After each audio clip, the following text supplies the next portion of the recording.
Hello friends, आपका स्वागत है हमारे यूट्यूब चैनल ज्ञान प्रतिभा में। छात्रों, आज हम आपको कक्षा 12 के छात्रों में हिंदी काव्य खंड में आधारित सूर्यकांत त्रिपाठी निराला जी द्वारा रचित बादल राग जो कि एक कविता है, उसके बारे में आज हम आपको पढ़ाएंगे। तो आज हमारी कविता का शीर्षक क्या है? बादल राग, जो कि किसके द्वारा जी रचित है? सूर्यकांत त्रिपाठी निराला जी द्वारा रचित है। तो आइए देखते हैं कि इस कविता के माध्यम से उन्होंने क्या संदेश दिया है। तो कहा है, झूम झूम मृदु गरज गरज घन घोर, राग अमर अंबर में निज भर निज रोर। झर झर झर निर्झर गिरिसर में, घर मरु तरु मरमर सागर में। सरित तड़ित गति चकित पवन में, मन में बिजन गहन कानन में। आनंद आनन घोरव घोर कठोर, राग अमर अंबर में निज निज रोर। तो पहले हम इतना देखते हैं छात्रों कि इसमें उन्होंने क्या कहा है। तो सबसे पहले तो हम आपको पता ही होगा कि किसी चाहे वो गद्यांश हो या पद्यांश हो, उसकी हम क्या कहते हैं, व्याख्या करने से पहले उसका संदर्भ लिखते हैं, फिर प्रसंग लिखते हैं, उसके बाद जो है हम व्याख्या करते हैं। तो सबसे पहले हम जान लेते हैं कि इसका संदर्भ क्या होगा। तो संदर्भ हमारा आप लिख सकते हैं कि प्रस्तुत गद्यांश हमारी पाठ्य पुस्तक हिंदी काव्य खंड में आधारित सूर्यकांत त्रिपाठी निराला जी द्वारा रचित बादल राग कविता से लिया गया है। तो ये तो हमारा क्या हो गया?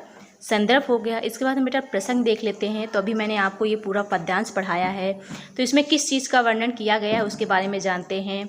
तो प्रस्तुत पद्यांश में जो है, कवि ने बादलों से बरस कर संपूर्ण प्रकृति के वातावरण को कोमलता एवं गंभीरता से भर देने का जो क्या किया है, आग्रह किया है। तो अब आइए देखते हैं इसकी व्याख्या क्या होगी।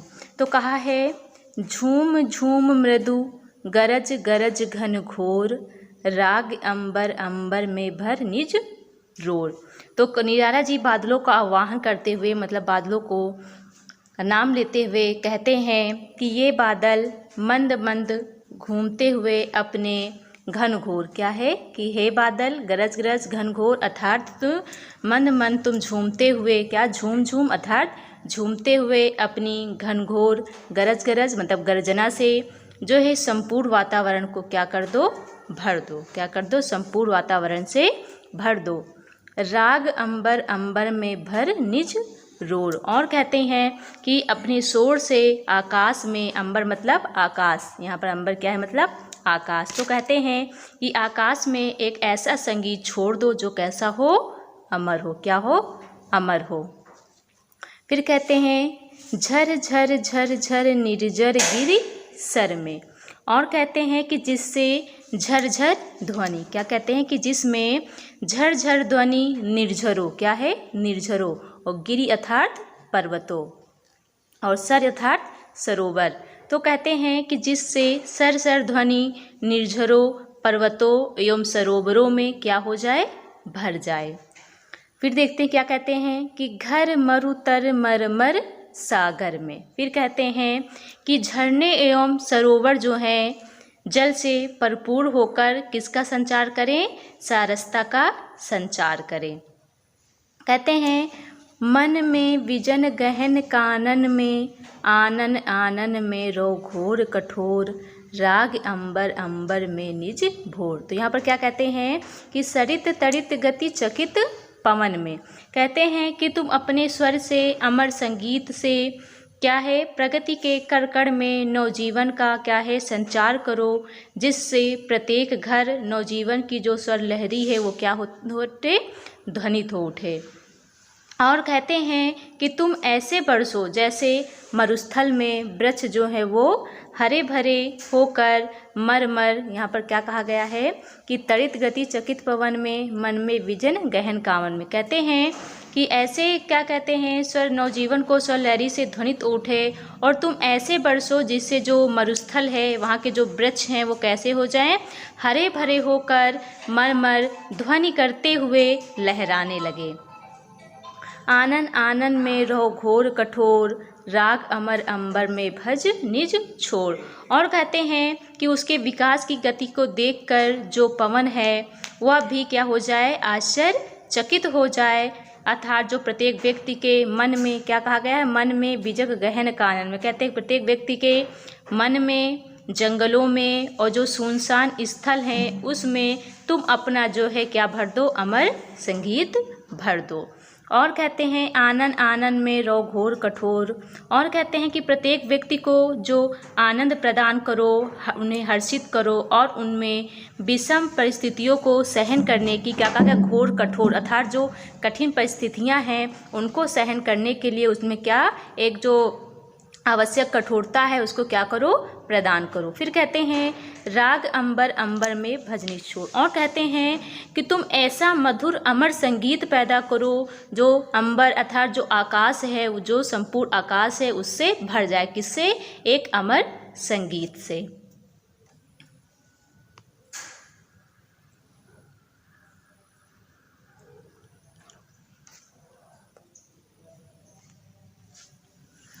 फिर आगे देखते हैं कि उन्होंने क्या कहा है।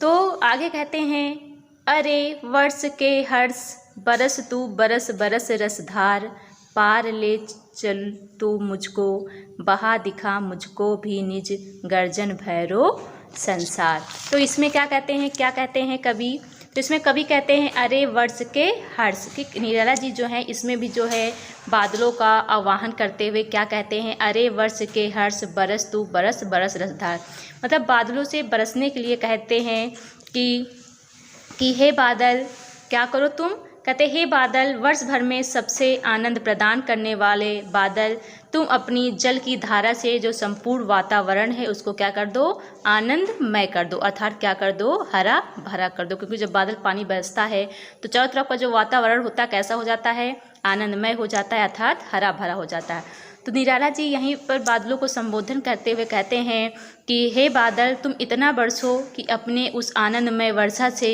पूरे जो वातावरण है उसको क्या कर दो, जो पृथ्वी है उसको हरा भरा कर दो, अर्थात वातावरण को आनंदमय कर दो। और कहते हैं पार ले चल तू मुझको बहा दिखा मुझको भी निज, और कहते हैं कि जो संपूर्ण प्रकृति के कण कण में जो नवजीवन का संचार है उसे क्या कर दो, भर दो। क्या कहते हैं कि जो संपूर्ण प्रकृति है उसमें क्या है, नवजीवन का संचार कर दो, अर्थात उसको भर दो। फिर कहते हैं पार ले चल मुझको बहा दिखा मुझको भी निज, और कवि कहता है कि हे बादल तुम अपनी वर्षा से, क्या कहते हैं कि तुम अपनी वर्षा से, अर्थात इतना तुम अधिक बरसो, क्या कहते हैं, पार ले चल मुझको, मतलब कहते हैं कि तुम इतना अधिक बरसो कि तुम बरस कर मुझे भी अपने साथ जो है ले चलो। पार ले चल मुझको मतलब मुझे भी तुम अपने बरस कर मुझे भी अपने साथ ले चलो। बहा दिखा मुझको भी निज गर्जन भैरो संसार, अर्थात कहने का उनका तात्पर्य है कि मुझे अपने साथ जो है बहा कर ले चलो, अर्थात इस भीषण संसार में जो जगत है उसके कहा गया है उसके क्या ले चलो, उस पार ले चलो। कहते हैं जो ये भीषण संसार है मुझे अपनी उस वर्षा रूपी जो जल है उसमें बहाकर इस भीषण संसार के उस पार ले चलो। मैं भी तुम्हारे, क्या कहते हैं, गर्जन भैरो संसार, कहते हैं मैं भी तुम्हारी इस गर्जना रूपी जो संसार है उसको क्या करना चाहता हूँ, देखना चाहता हूँ। अर्थात कवि का कहने का तात्पर्य है कि जिसे भयावह कहा गया है, जो बादल जब गरजते हैं तो कभी कभी कि कुछ बादलों के बरसने को भयावह कहा जाता है, तो कहा जाता है कि तुम इतना बरसो, उसे जिसे भयावह कहा है तो कहा गया कि हे बादल तुम इतना बरसो कि जो मेरा अस्तित्व है उसमें क्या है, मैं अपने आप को विलीन कर लूँ। कहने का तात्पर्य आप कह सकते हैं कि निराला जी कहते हैं बादलों को संबोधित करते हुए, हे बादल तुम अपने जो आनंदमय वर्षा है उससे जो है इस पृथ्वी के वातावरण को आनंदमय कर दो, और जो संपूर्ण प्रकृति के कण कण में जो नवजीवन का संचार है उसे क्या है, भर दो। क्योंकि बादलों से जो बरसने से जो संपूर्ण प्रकृति है वो कैसी हो उठती है, हरी भरी हो जाती है, अर्थात आनंद विभोर हो उठती है। और कहते हैं कि इस पृथ्वी को कैसा बना दो, आनंदमय बना दो। और बादलों को जो है इतना बरसने के लिए कवि कह रहा है कि कहता है कि तुम इतना बरसो कि मुझे बहाकर भी बरस कर उस जल की धारा में मुझे बहाकर अपने साथ ले चलो। और कहते हैं मैं जब मैं बहकर तुम्हारे साथ जाऊं तो मैं तुम्हारी उस भीषण जो गर्जना रूपी जो संसार है उसको मैं देखना चाहता हूं, जिसको क्या कहा गया है, भयावह कहा गया। और कहता है कि तुम इतना बरसो कि मेरा जो अस्तित्व है वो अपने में क्या हो जाए, विलीन हो जाए। तो ये तो हमारी बेटा पद्यांश की व्याख्या थी। फिर इसमें जो है हमारा पद्यांश के साथ साथ काव्य सौंदर्य भी पूछा जाता है। तो काव्य सौंदर्य जो इसमें भाषा है वो कवि ने कैसी भाषा का प्रयोग किया है, खड़ी बोली का प्रयोग किया है। और जो हमारा रस है वो कैसा होगा, शांत होगा, क्योंकि इसमें नीलाला जी ने बहुत ही शांति प्रभाव से जो है बादलों से आग्रह किया है, उनसे बरसने का क्या है, आग्रह किया है। और जो छंद है हमारा वो मुक्तक होगा, और जो अलंकार है हमारा वो बीपसा, पुनरुक्ति, प्रकाश एवं मानवीकरण होगा। और जो शैली है हमारी वो भावात्मक और प्रगीतात्मक होगी, और जो गुण है हमारा वो प्रसाद होगा। तो आज के वीडियो में बेटा इतना ही। धन्यवाद। Subscribe now and press the bell icon. Never miss an update.